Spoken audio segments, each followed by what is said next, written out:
कि आगे की प्रक्रिया को लेकर वो क्या सोच रहे हैं, आगे किस तरह से वो बढ़ेंगे, अब आगे कहां पर अपील की जाएगी, ये तमाम जानकारी आप जुटाते रहिएगा।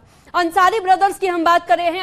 अंसारी ब्रदर्स की कहानी भी दहशत से भरी हुई है। जो भी इनके रास्ते में आता है या तो उसकी हत्या कर दी जाती है या फिर उसे किसी ना किसी रूप से ठिकाने लगा दिया जाता था।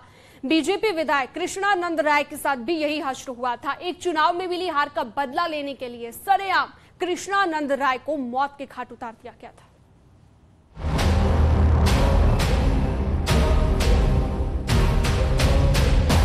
आज से 18 साल पहले गाजीपुर का इलाका गोलियों की तड़तड़ाहट से गूंज उठा था।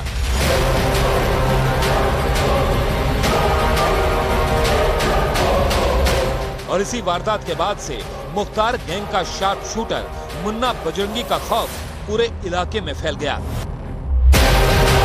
29 दिसंबर 2005 को सरेआम बीजेपी विधायक कृष्णानंद राय की हत्या कर दी गई थी।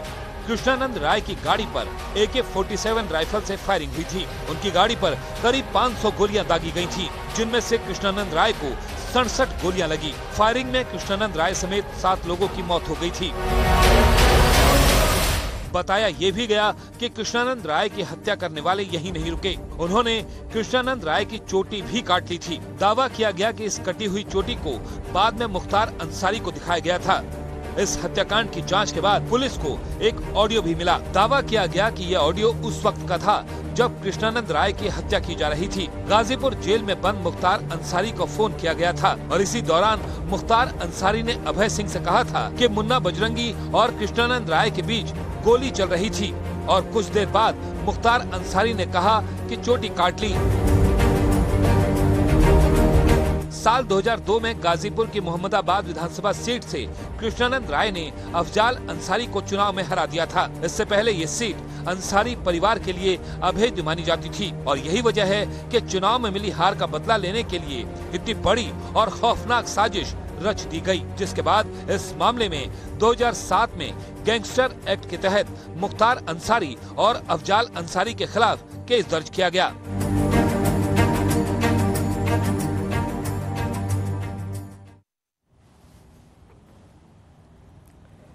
तो देखिए, सजा का ऐलान कर दिया गया है। अफजाल अंसारी को 4 साल की सजा, मुख्तार को 10 साल की सजा और साथ ही अफजाल को 1 लाख का जुर्माना लगाया गया है। तो गैंगस्टर एक्ट के तहत अफजाल अंसारी को यह सजा सुनाई गई है, जिस पर लगातार न्यूज़ 18 आपको हर जानकारी दे रहा है। अब जो दोनों माफिया ब्रदर्स हैं, दोनों के वकील तैयारी कर रहे हैं कि कैसे हाईकोर्ट में अपील की जाए। पूरी तैयारी के साथ वो आगे बढ़ना चाहते हैं, एक लंबी कानूनी लड़ाई लड़ने के मूड में नजर आ रहे हैं। लेकिन इतनी लंबी आपराधिक कुंडली के साथ, इतनी लंबी क्राइम कुंडली के साथ कैसे ये आगे बढ़ेंगे और आगे जाकर कितनी मुश्किलें इन दोनों माफिया ब्रदर्स की बढ़ेंगी, ये देखना होगा। क्योंकि हम देख रहे हैं कि पिछले कुछ वक्त में लगातार जिस तरह से माफियाओं पर एक्शन हो रहा है, इन दोनों पर भी कोई ना कोई कड़ा, पहले ही संपत्ति को लेकर हम बात करें तो संपत्ति को लेकर पहले ही इन दोनों माफिया ब्रदर्स पर एक्शन लिए जा चुके हैं।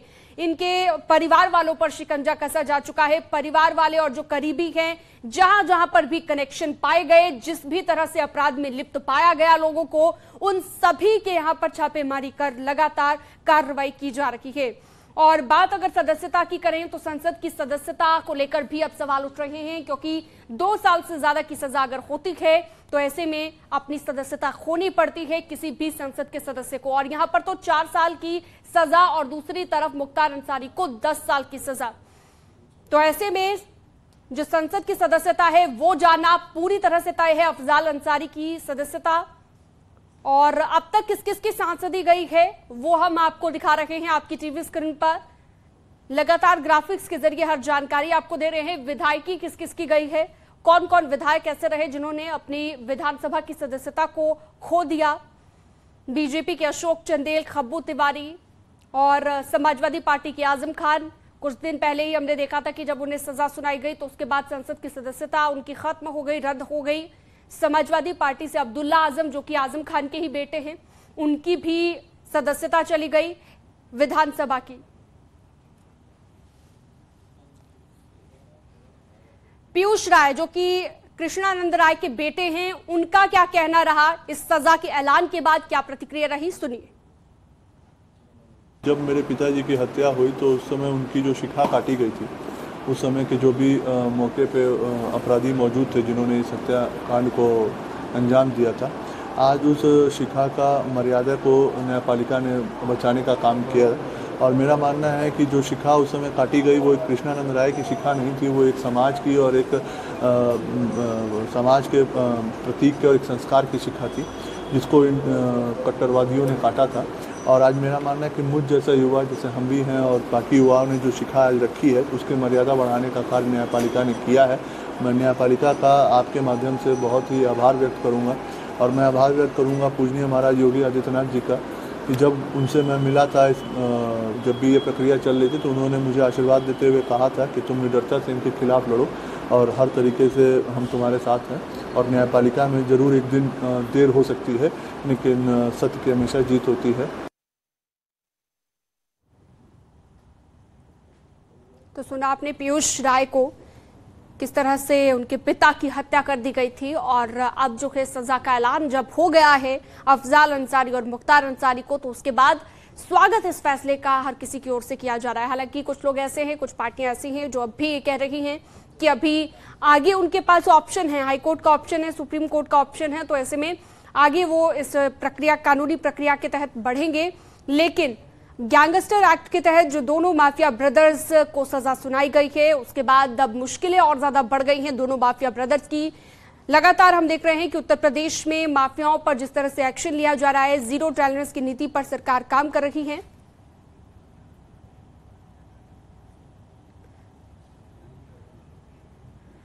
फखरुल हसन और बीएल वर्मा दोनों का क्या कुछ कहना है इस सजा के ऐलान के बाद, वो भी आपको सुनवाते हैं। आदरणीय अखिलेश यादव जी ने मीडिया के माध्यम से अपने नेताओं, कार्यकर्ताओं और उत्तर प्रदेश की जनता को ये संदेश पहले ही दे दिया था कि समाजवादियों को इस चुनाव में सरकार से लड़ना पड़ेगा, सरकारी मशीनरी से लड़ना पड़ेगा। और माननीय आजम साहब ने रामपुर में जो चुनावी प्रचार के समय चुनावी भाषण में अपनी बात कही। मैं कोर्ट के निर्णय का स्वागत करता हूं।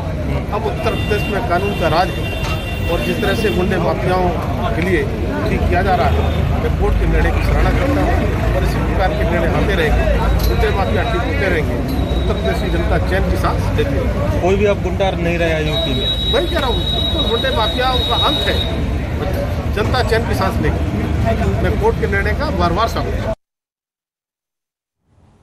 तो आपने सुना समाजवादी पार्टी के प्रवक्ता फखरुल हसन को, उनकी तरफ से क्या कहा गया, तो वहीं केंद्रीय मंत्री बीएल वर्मा को भी आपने अभी सुना। कुल मिलाकर अब लगातार प्रतिक्रियाएं सामने आ रही है और ज्यादातर लोग ऐसे हैं जो स्वागत कर रहे हैं कोर्ट के इस फैसले का, और वो इसलिए क्योंकि माफिया ब्रदर्स, इनका जो आतंक था, किस तरह से ये अपराध को अंजाम देते थे, किस तरह की वारदातों को इन्होंने अंजाम दिया है, जो लोग उनके पीड़ित हैं, जो जिन लोगों को सताया है, वो सभी लोग आज इस फैसले का स्वागत कर रहे हैं। अफजाल को 4 साल की सजा सुनाई गई है, 1 लाख का जुर्माना लगाया गया है।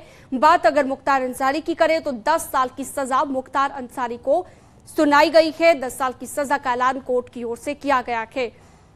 तो ये बहुत बड़ी खबर, आज की बड़ी जानकारी न्यूज़ 18 लगातार आपको दे रहा है और आपकी टीवी स्क्रीन पर लगातार उन विधायकों के बारे में, उन सांसदों के बारे में भी बताया जा रहा है जिनकी सदस्यता अब तक गई है।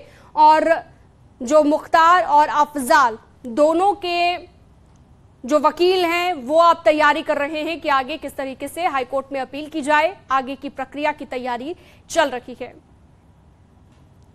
तो न्यूज़ 18 पर खबरों का सिलसिला लगातार जारी रहेगा।